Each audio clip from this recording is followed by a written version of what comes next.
So when you're in a studio or in a rehearsal room, the last thing that's on your mind is your organisation and how clean the room is, right? It's boring and no one cares about it, right? But especially if you're recording, it can really hold back your confidence and probably your productivity as well. So today's video, I'm going to show you 5 quick tips on how to improve your organisation in your room. I'm TobyJonesDrums and this is episode 2 of Tips and Tricks.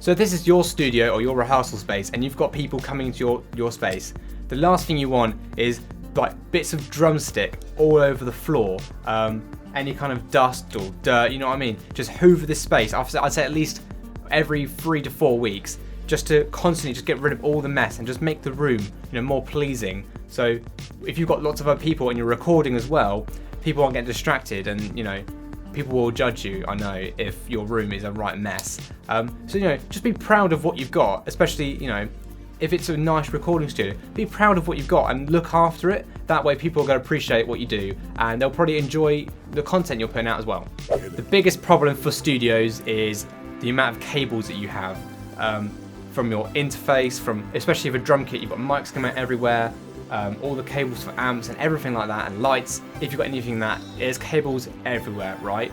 One of the easiest things that helped me with all my cables was a really long snake. That way I could have my interface right at the end of the other studio and I'm going to have all my XLRs going straight into the snake. Now I wish I knew this before because I bought 6 meter XLRs.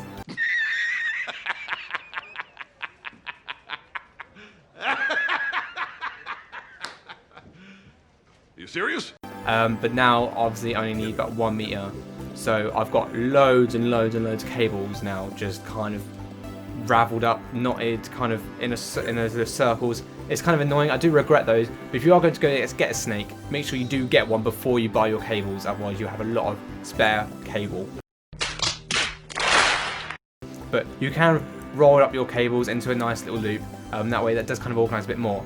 If you're doing a busy studio session, so you've got drums, bass, guitars, whatever, if you've got like knotted cables and tripping hazards, if it's too much to just even look at, I would just consider just unplugging everything and then re-plugging it into the right inputs and all that, just so you can completely get a fresh kind of intake on just trying to be organised, you know what I mean? Rather than just trying to fix something that's bad, just restart the whole thing, and that way you can properly get it really nice and clean and organised. Okay, so if you're doing a big studio session, so with a drum kit with at least 8 mics, then I'd at least recommend labelling half of these XLRs, If you've got snare, top and bottom, kick, back and front, overhead left and right, 3 room mics, whatever, label at least half of these, so when it comes to getting in that studio room, putting all your inputs in the right ones, it makes it so much easier. The amount of times you'll have, 10 mics or whatever on a drum kit and you just don't know where any of it goes, I kind of remember, no, I put that one in there, no, was it 4 or is it 3, you know what I mean?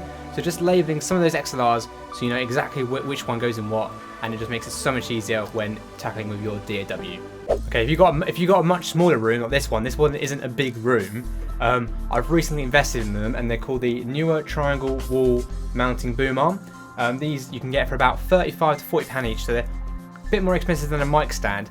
But if you just get a pair of them for overheads like I have here, if you can see them, it just gets rid of all those mic stands, and if you can use the same for light stands if you want to, which I'm going to be doing soon, just gets rid of all that room space. So now, because I've got those overheads now in the corners, I've now just got loads more walking space. So I can literally do a circle around my entire drum kit now, just because I've got rid of those mic stands. So I think whether you just get a pair or 6 pairs, for all your lights and everything, it will just make it loads more organised and much more spacious as well. So I recommend looking into them if you don't really want mic stands.